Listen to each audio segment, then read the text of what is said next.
While you're listening, go to ArchPodNet.com/members and support our efforts. Let's get to the show. You're listening to the Archaeology Podcast Network. Hello out there in Archaeology Podcast land. This is Dr. Alan Garfinkel. I'm the president and founder of the California Rock Art Foundation. And what we do is we identify, evaluate, manage, and conserve rock art both in Alta California and in Baja California. We conduct field trips, we have trainings, exercise, we do research, and in every way possible, we try to preserve, protect, and coordinate treasures of Alta and Baja California rock art, of which there are many and diverse. We also work closely with Native Americans and partner with them to recognize and protect sacred sites. So for more info about the fabulous California Rock Art Foundation, you can go to carockart.org. Also, I'm open to give me a call, 805-312-2261. We would welcome sponsorship or underwriting, helping us to defray the costs of our podcasts, and also membership in California Rock Art Foundation. And of course, donations, since we are a 501c3 nonprofit scientific and educational corporation. God bless everyone out there in podcast land.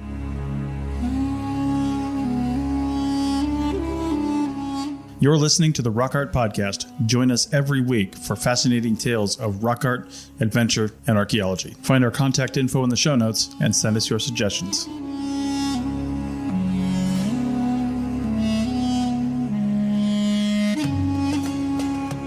Hello and welcome to the Rock Art Podcast, episode 85, with Dr. Alan Garfinkel and myself, Chris Webster.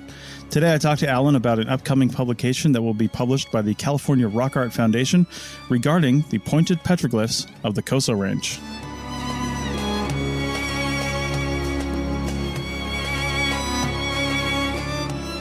Hey everybody, welcome to the Rock Art Podcast, and since you're hearing my voice, that means I'm interviewing Alan again. So, Alan, welcome to your own show. Chris, I love when we have the opportunity to get together and to do this kind of thing. It's always a blast, and I think we enjoy working together. So it's really just an honor and a blessing to sort of do this kind of riffing together. Absolutely. And I think our listenership enjoys it too. Mm-hmm. Indeed. I think so. So, we've missed an episode or two, but that happens. It's happening across the network, actually, because we are in the summertime for North America, and many of our hosts are based in North America here at the Archaeology Podcast Network. And what do active archaeologists do in the summertime? Well, they get outside and they do archaeology. So sometimes podcasting has to wait. Yeah, there's a lot of field work. And depending on where you are, like some field work gets slammed out over a very short season because there's a season coming up where you can't do any field work. So, bear with us as we still try to create content and get some good episodes out there. But occasionally we will run an older episode into the feed. But to be honest, with podcasting, we don't do that all the time because you can always go back and listen to whatever you want. So if we need to skip an episode, sometimes we'll just skip an episode, and that's how it is. It's, we're all working archaeologists here at the APN. So we take that as it is. And speaking of working, Dr. Garfinkel, you have been doing a lot of work lately, and one of the things that you've got coming out is a new book based on an article you wrote a long time ago. Let's talk about what it is and then how you first got interested in that. Well, I think I've talked about this briefly, but in point of fact, just to turn a phrase, one of the things that's interesting about my research area in Eastern California, a place called the Coso Range, is that there's a assemblage of depictions of what might best be called projectile points. They're obviously dart points, and they're shown either alone or attached to or in association with some solid-bodied or decorated animal human figures. And this has held my interest for, nigh on 50 years. When I first saw the book of Campbell Grant from 1968, there's a page in there of these figures, and he talks only for about a paragraph, a few sentences about them. And I said, those are rather interesting. And I bet if we put some energy and savvy, some scholarship into it, we might be able to date those depictions. They are realistic representations in some cases. You can tell the style and the form, and that's why it intrigued me so much. Okay. And how long ago was this paper that you wrote when you first started talking about this, if you can remember back that far? It was decades ago, many, many decades. It was one of my early papers. I worked with one of the authors of the original rock art of the Coso Range that was done by Campbell Grant back in 1968. One of his co-authors, Ken Pringle, was with us. And when I came back into the profession after a 20-year hiatus, I looked Ken up and I said, Ken, I'm really interested in these depictions of these projectile points, especially in association with these animal-human figures. Could you take me around and show me? I want to photograph and examine all of these that we're aware of. And he said, sure, I can take care of that. Well, that was many years ago. And I was extremely fortunate because at that time, I was able to move about the range, the China Lake Naval Weapons Center range, rather freely. That's changed dramatically. Sure. And as the years went on, the layering of security upped, and the difficulty in conducting any field work or even research has become exceptionally challenging for those who have an interest in doing work in the Coso Range. So, fast forward to my continuing research, I didn't give up on the program. I wanted to identify all of those panels, all of those images that could be found throughout the base, the North Base mainly, but also at Little Lake, which is just off the edge of the base. Yeah. And lo and behold, from just a handful of images, literally maybe 6 to 10, we ended up with over 100 depictions of projectile points that exist in the Coso Range. Wow. Nice. That's really cool. And I think, our longtime listeners to this podcast know exactly what we're talking about here, but for potentially new listeners, and it's just a reminder, can you tell us a little bit about the Coso people, how, the timeframes that we're talking about when they lived in the Coso Range? Obviously we'll talk about dating a little bit later. Not rock art is notoriously hard to date, but you guys have had some success in that area. But maybe some of the just an overview of who we're talking about and what time period we're talking about. Sure. Or periods. I'd be honored to do that. The Coso Range is in Eastern California. It's in the Inyo-Mono region. It's right there, not far away from the town of Ridgecrest. And it's 1 million acres in size. The rock art itself is mostly in the North Base. And conservative estimates hold that there's probably a minimum of 100,000 images, individual elements that are on the rock art. Some indicates more like 200,000. The images are mainly on basalt. And what's unusual about Coso, all this rock art is concentrated in an area no larger than 10 miles by 10 miles, about 100 square miles. It dates from about, let's say, the late Pleistocene, let's say 10, 11, 12,000 years ago, all the way through historic times. Most of the rock art was produced during what we call the Middle Archaic or the Newberry period, from about 2000 BC to about AD 1.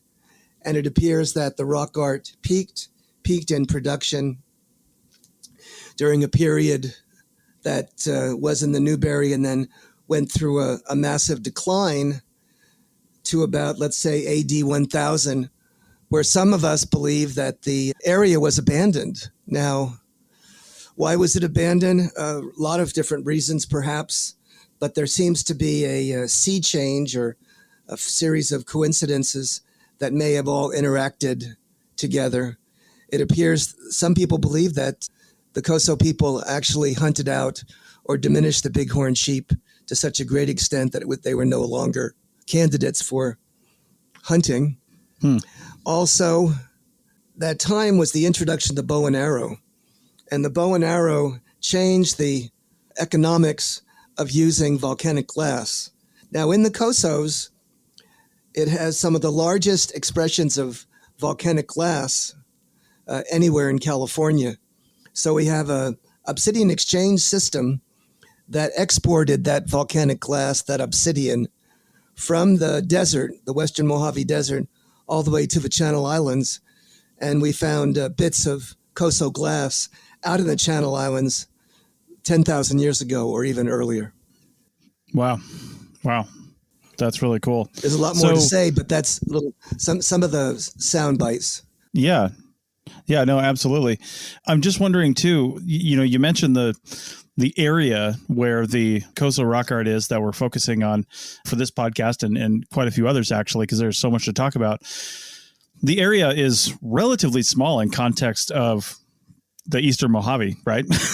But the Coso people themselves, it's tiny.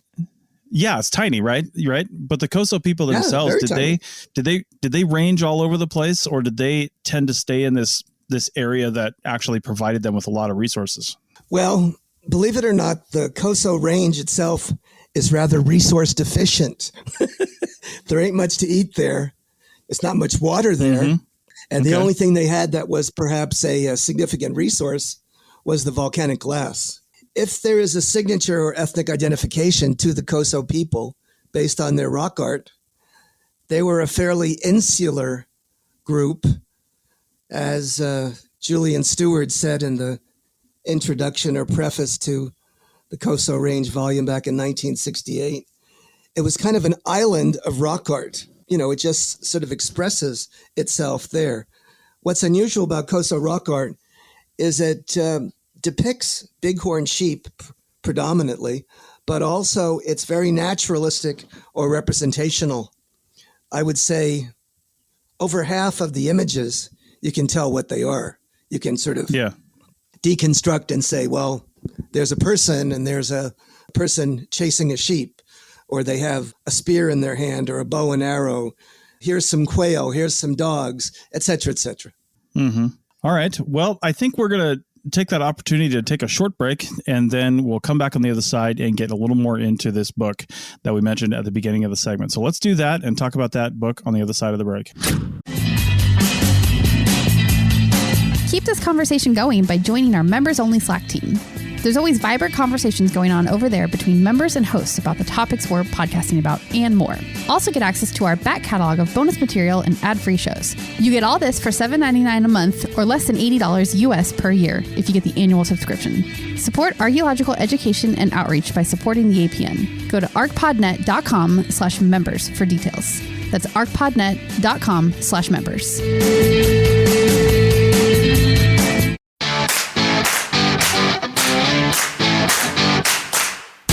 Are you listening to this podcast and thinking you'd like to start your own podcast and don't know where to start? Well, Chris Webster, that's me. I'm founder of the APN, and I started podcasting back in 2011. You can learn from my years of experience, and you can do it at your own pace. Head over to propodcastnow.com and click the Learn to Podcast image. My 6 to 8 hour self-guided course will take you from show inception to your first episode, and you'll learn the tools you need to keep it all going and prevent pod fading. That's a real term. You can have access to the materials for as long as you want, and if you stay in for 3 months at least, you'll have lifetime access to the graduates Slack team so you can talk to other people that have taken the course and are managing their own podcasts. Again, head over to propodcastnow.com and click Learn to Podcast. Welcome back to episode 85 of the Rock Art Podcast, and I'm talking to Alan about his latest work regarding these pointed petroglyphs that we talked about in the first segment. So you've put together with some co-authors a book published by the California Rock Art Foundation. First, who's helped you write this? Who are your co-authors on this work? Well, the co-authors are one, a professor emeritus from Fullerton, California State University, Fullerton. His name is Bernard Jones. He's a tremendous researcher who's published extensively on work in both the American Southwest and some of its relationships with Mexico. And he's also an artist in his own right, and also a very detailed scholar when it comes to shamanism. He actually was an apprentice to a Native American shaman. And he's very, very knowledgeable about the whole practice and the whole associations and cosmology and implications of what shamanism is for Native Americans. The third individual is Ryan Gersner, and he helped with some of the research at Little Lake, and he just completed his master's degree at Little Lake, demonstrating or at least supporting what I would call the hunting of bighorn sheep with a number of hunting blinds that exist there that are in association with rock art panels there above the lake on the Little Lake overlook, which is rather amazing. Mm-hmm. Yeah, for sure. And so what prompted this publication at this point in time? I know you've had an interest in this for a long time, but why now? You know, it wasn't anything that I planned on developing. It was something that organically grew. It was originally going to be an article, and then it got too long to be an article. And then as we delved deeper and deeper, there was more and more data and more visuals. Bernard Jones does pointillism, as it's called, so he spends a tremendous amount of time replicating the images and studying them in very, very minute detail to pick up all the information, both superficial and almost the faint images as well. And so as we began doing this, it became rather transparent that we were on to some incredible discoveries, and they were very, very worthy of sharing publicly. And I had the whole paper written about a year or two ago, what I thought was going to be an article that would appear somewhere. Bernard Jones came along, he read it and said, "Well, this is good, Alan, but I think I can make it better." I said, "Okay, give it a try." He and I totally rewrote the entire manuscript. And it went from, I don't know, half a dozen pages to about, 40 or 50 pages long with maybe a couple of hundred minimum references. And I think there's about 30 or 40 figures Wow. in this paper. So it got to be rather huge.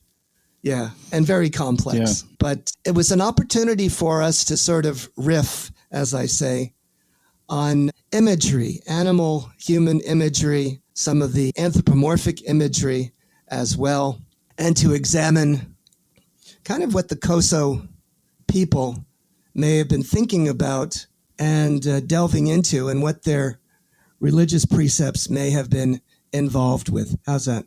That's great. Yeah. And one of the things I alluded to in the end of the last segment was about dating of rock art. And I know there's been some advancements and some things you guys are discussing in this book relating to the dating of some of these panels. Can you tell us a little bit about how you did that and what the results were? Well, we had some rather special circumstances here. First of all, because of the notoriety of Coso worldwide, this rock art tradition, I had two different researchers who at different periods of time over the course of the last decade experiment using portable X-ray fluorescence and examine the glyphs and date them. So the first instance gave me the actual pinpoint ages, plus or minus maybe 20%, on a number of these images. And then the second go around verified them independently and came up with the same chronology as the first one did. And they both used XRF, but their methodology was a little bit different from one to the next. Okay. But the actual sort of hypotheses and basis for doing this was pretty much the same. What they did was examine the desert varnish, the iron manganese rich coating of the basalt. And they would examine quantitatively how much iron and how much manganese was in the unpecked rock. So when you see a particular rock that has a petroglyph on it, they would date or get sort of a base date to examine that original. Then they would also then examine the interstices, the little dents in there, to get a date for the actual production of the image itself. Yeah. From when it was pecked to when it was currently dated.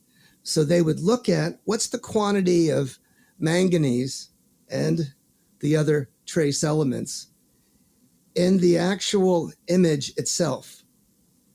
Then they would calibrate that, and they would come up with a way to date, in a relative way, the image itself. And so both times, the dates, the calibrations, and the ages that were inferred were very reasonable. There was nothing crazy about them. In fact, they were rather consistent in either methodology. The results were is that the oldest petroglyphs were about 10,000 years old, and the most recent ones were a few hundred years old. And the ones that were a few hundred years old were some of the milling slicks, the basin metates, that were superimposed or on rocks that were relatively, still varnished. But these recent episodes are very light in appearance. And the older images become darker.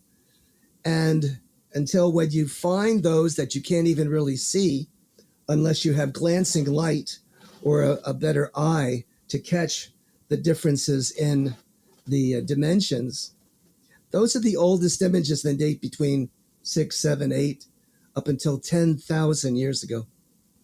And so wow, this all was supportive and helpful and sort of led me on this journey of saying, wow, if all of this makes perfect sense, maybe we can cross-correlate what we're looking at. And maybe the native people, the Coso people, gave us a clue, a very nice clue, and thank you, Coso people, as to the age for these projectile-pointed depictions, or the ones that are adorning or adjacent to these animal-human figures. So when people began to look at these and look at them closer, they said, Alan, I think these are dart points. And I said, well, why do you say that? He says, well, because they're huge and because they have the form, the actual morphology and the basal morphology of a very characteristic point form that is a hallmark of the Middle Archaic or the Newberry period. And I agreed. I said, yes, I see what you're saying.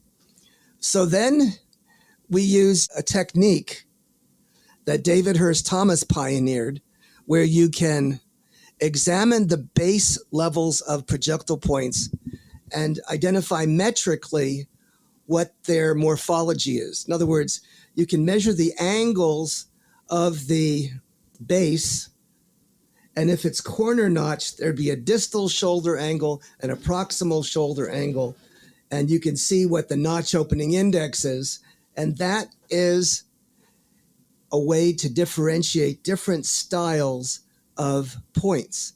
And what we found is certain projectile points, especially in the southwestern corner of the Great Basin, are very, very temporally sensitive.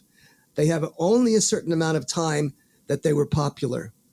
And so one of the things we found was that what we call Elko points, Elko from Elko, Nevada, this Elko series of projectile points, and only the Elko corner-notched points themselves were the ones that were depicted in the Coso canon, as it were.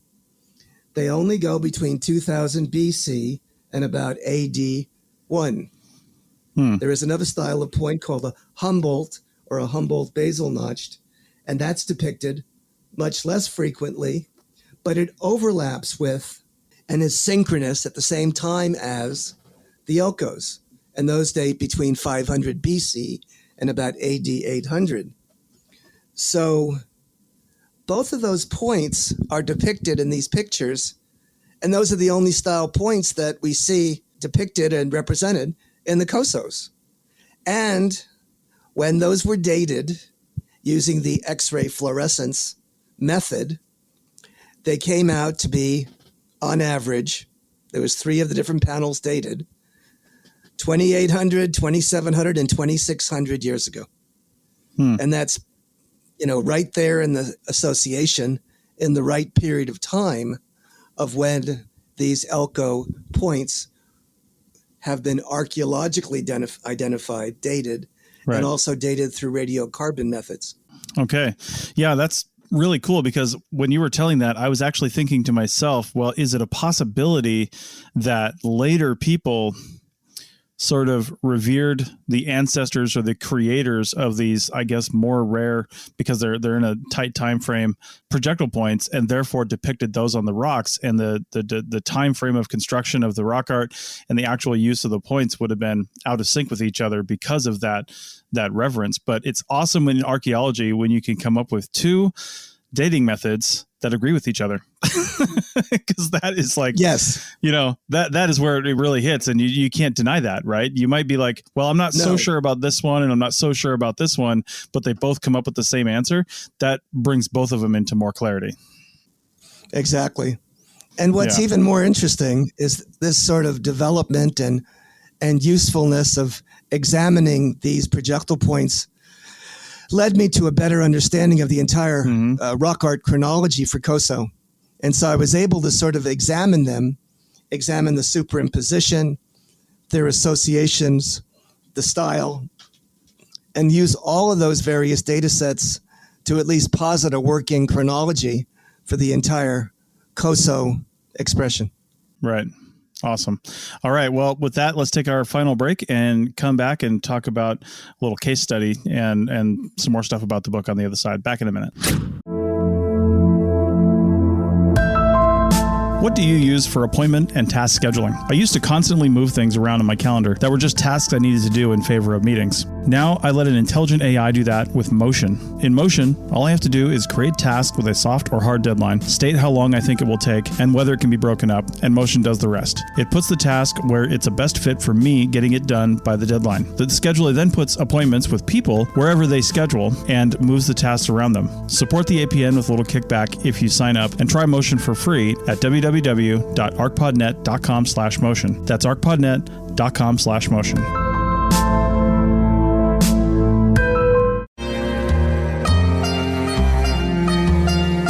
Did you know we have lots of great shows on the Archaeology Podcast Network? Head over to archpodnet.com and you can see all the shows that are currently producing podcasts. Scroll down a bit more and you'll see some great shows from the past that still have great content. Search for your favorite shows on your podcasting app or listen right on the page at archpodnet.com.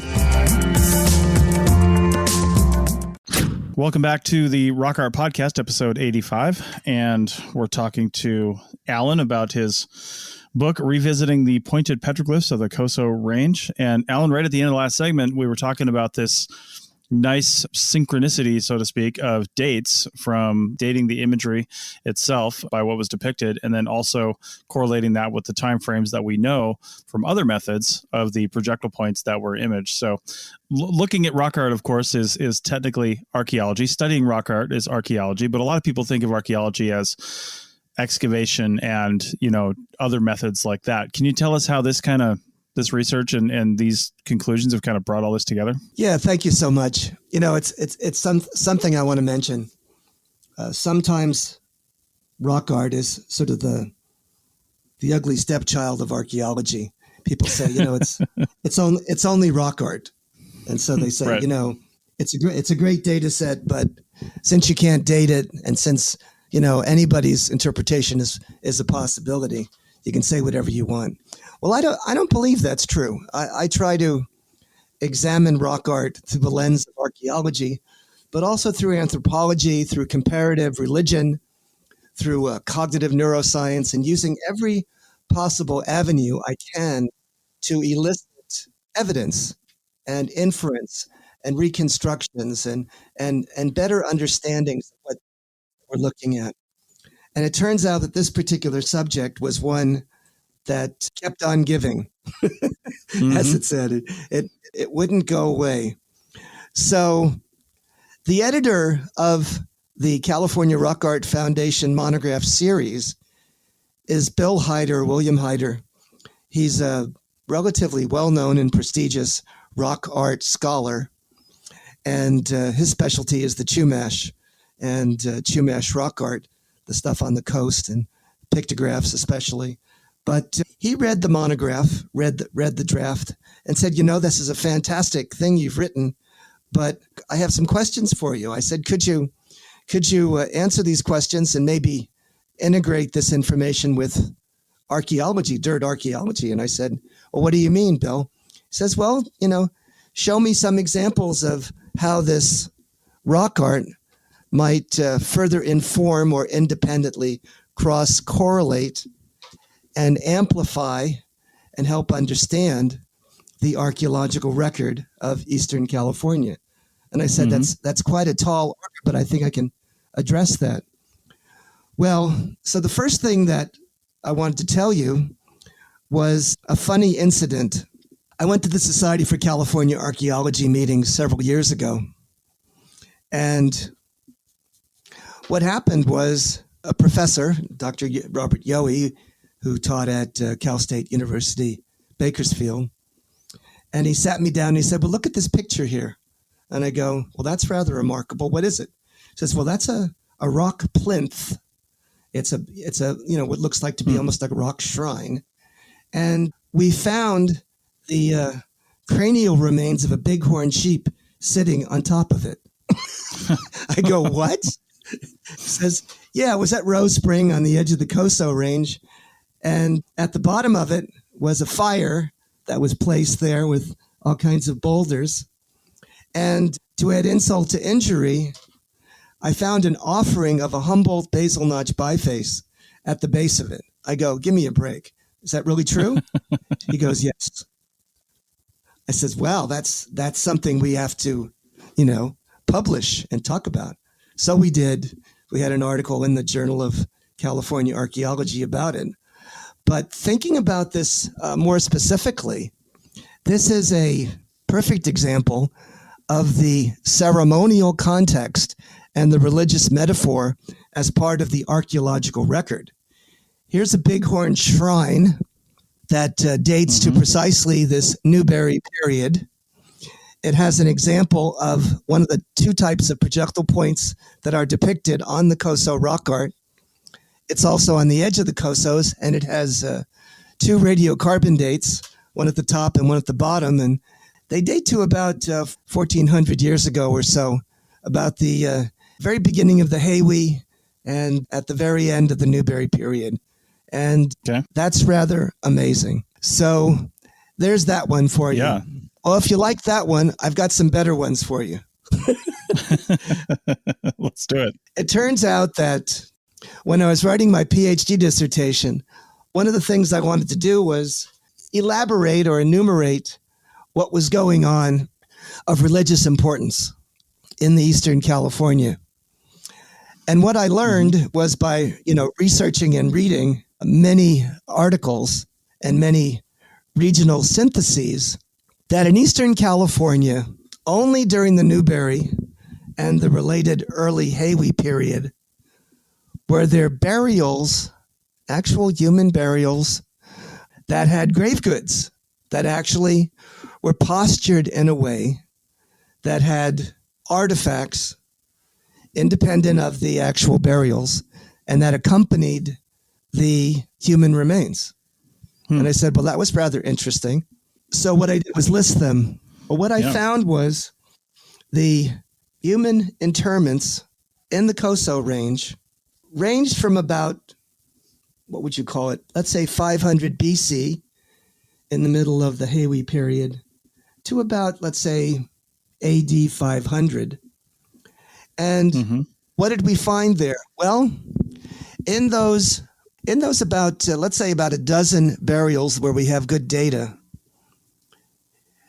the consistent offerings were projectile points. And those projectile points were Elko series projectile points or Humboldt basal notch bifaces. Well, that's rather fascinating because those are exactly the kinds of images that are on the stone panels in the Cosos. Yeah. Also, one of my most intriguing burials is this burial that was found at Rose Spring. Rose Spring is on the edge of the Cosos. It was found during their excavation. It's a child burial. We don't know its gender. It was tightly flexed, and it had a single Elko projectile point with it. But besides that, it had 1,000 abalone ring beads. Wow. And it was in a shingled arrangement on his or her chest. It was like this was a very prestigious individual that must have been of great importance. And that is the richest burial ever discovered anywhere in the entire Great Basin. Wow. So there obviously was something going on in the Cosos that was very distinctive, very important, and religiously central to the way they were doing things and thinking about things during the height of this Newberry period. Don't you think?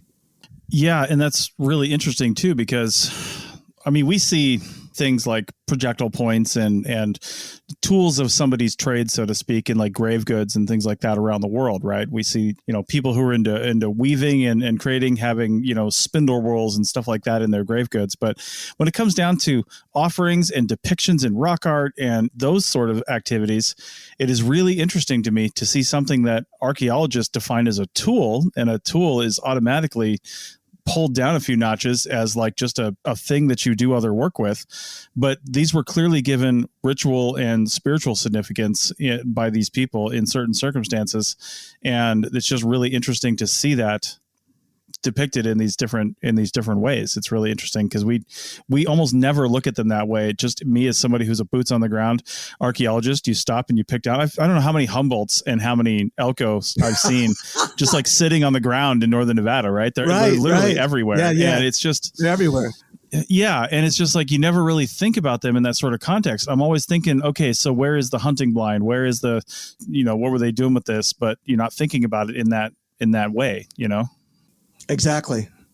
So I try to live a little bit in both worlds. And for those interested in the hard science of it all, we've got, extensive information about how to date the rock art, what kinds of projectile points are depicted, and then what we found archaeologically during that same period that must have mirrored the kinds of activities and the theology of the Cosos during that same time span. Right. Well, just a teaser. One of the things I want to talk about during the next one was I was struck by something as I was reading a number of books. And most linguistic scholars, most people who understand historical linguistics, would perhaps agree that the Coso people were most likely of Uto-Aztecan affiliation. They were early people, ancient ancestors of what we would call the Uto-Aztecan linguistic stock. Well, when I began to study that, some of the information on certain groups of Uto-Aztecans began to ring true. And a couple of the authors there talked about something which was called, and this shocked me too, they called it an obsidian religion. And I go, what the hell is that? An obsidian religion? And they indicated that a number of the deities, a number of the religious figures, and also the recognition of volcanic glass in terms of its value and merit and importance became centrally more than just technology. It had a theological realm. And so maybe next time we'll delve into a little bit of that. So there's a teaser for you. There you go. It's been a wonderful odyssey too, and a true exciting journey to have an opportunity to study some of this stuff. And I'm blessed with colleagues who share my enthusiasm. Mm-hmm. So I hope people listen to this podcast and enjoy what we've talked about. So as of the time of this recording, is this publication available, or is it coming out soon? It's going to be out in the next, I'd say, 3 months. Okay, so we're recording this in early July of 2022. So if it is, October, I'd say fall of 2022, it'll be available. Okay. Awesome. It's in the final galleys right now. Okay, sounds good. Well, when that comes out, we'll be sure to mention it on the podcast and link to it all over the place. But it's being published by the California Rock Art Foundation, so I'm sure you can find mention of it on that site, which is linked in our show notes. So definitely go check that out. All right, any final thoughts on this that you want our listeners to know, Alan? Yeah, I'm really thankful that Bernard Jones had an opportunity to work with me, because he made the rock art images dance and sing because of his artistry. And I think you'll get a kick out of it because his illustrations are drop dead gorgeous. Awesome. See you in the flip-flop, gang.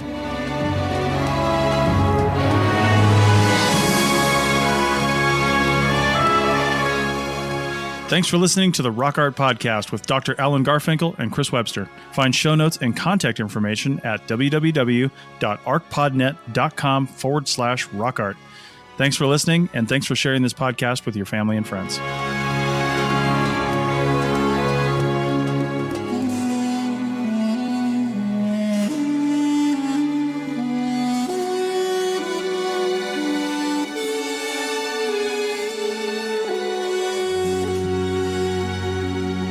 This episode was produced by Chris Webster from his RV traveling the United States, Tristan Boyle in Scotland, DigTech LLC, Cultural Media, and the Archaeology Podcast Network, and was edited by Rachel Roden. This has been a presentation of the Archaeology Podcast Network. Visit us on the web for show notes and other podcasts at www.archpodnet.com. Contact us at chris@archaeologypodcastnetwork.com.